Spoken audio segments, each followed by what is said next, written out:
Terdapat satu sembahan orang Cina yang hanya wujud di Nusantara tetapi tidak di negara-negara lain. Ia dikenali sebagai Datuk Kong.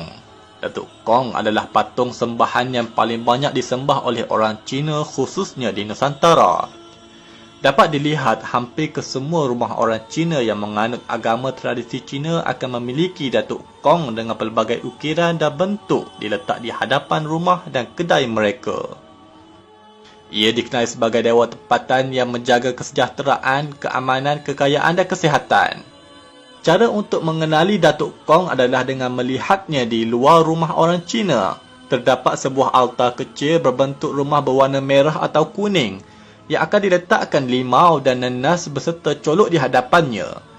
Di dalam altar kecil ini akan didapati adanya patung-patung kecil, kebiasaannya adalah nama orang Melayu. Konsep sembahan ini berasal dari asimilisasi di antara kepercayaan masyarakat Cina dengan kepercayaan sebahagian orang Melayu terdahulu.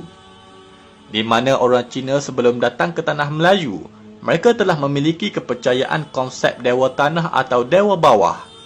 Yang mana dewa itu terdiri dari roh, yakni individu sama ada raja, orang dermawan, orang yang baik telah meninggal dunia.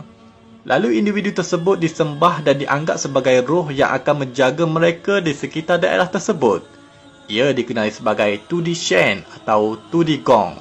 Setelah kedatangan orang Cina ke tanah Melayu, kepercayaan Tu Di Gong juga turut dibawa bersama. Pada masa yang sama, mereka melihat sebahagian orang Melayu memiliki kepercayaan yang hampir sama yang dikenali sebagai Datuk Keramat.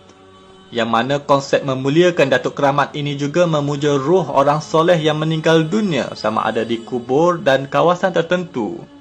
Sebab itu terdapat cara pesanan orang Melayu dulu-dulu yang mahu lalu kawasan hutan maka minta izin dengan datuk dan nenek. Datuk, Nek, cucu tumpang encing. Datuk yang dimaksudkan di sana adalah semangat roh keramat yang menjaga kawasan tersebut.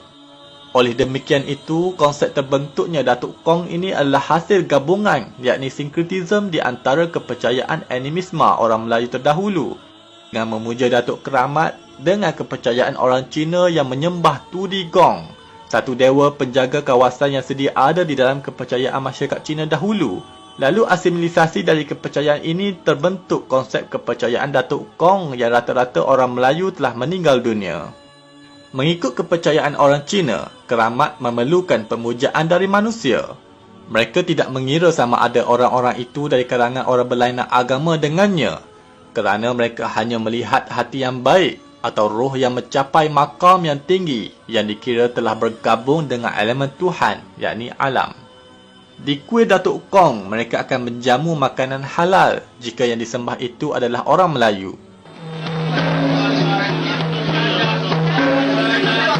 Dan ia akan diletakkan kopiah dan songkok di sekitarnya. Kadangkala kuil Datuk Kong juga akan berbentuk kubah seperti masjid bagi melambangkan roh Datuk Kong itu merupakan orang Islam.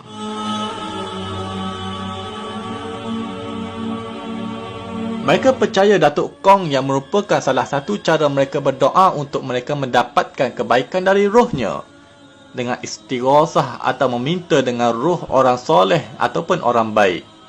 Mereka akan memiliki satu ritual menurun. Seseorang akan melakukan ritual tertentu dengan asap kemenyan, bacaan mentera sehingga dia dirasuk oleh roh Datuk Kong. Lalu dia akan bercakap mewakili Datuk Kong. Lalu individu tersebut akan memakai pakaian Melayu dan di saat itu dia akan menulis azimat dan memberi restu kepada orang yang meminta dengannya.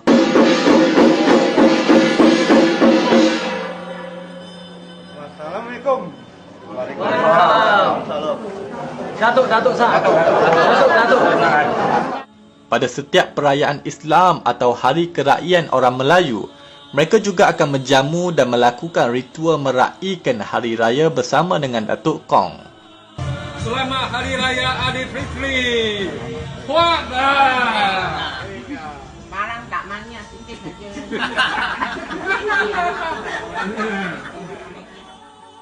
Kepercayaan masyarakat Cina memahami bahawa alam dunia ini hidup bersama dengan Tuhan dan roh. Manakala akidah Islam pula memahami bahawa Tuhan tidak mendiami bersama ciptaannya di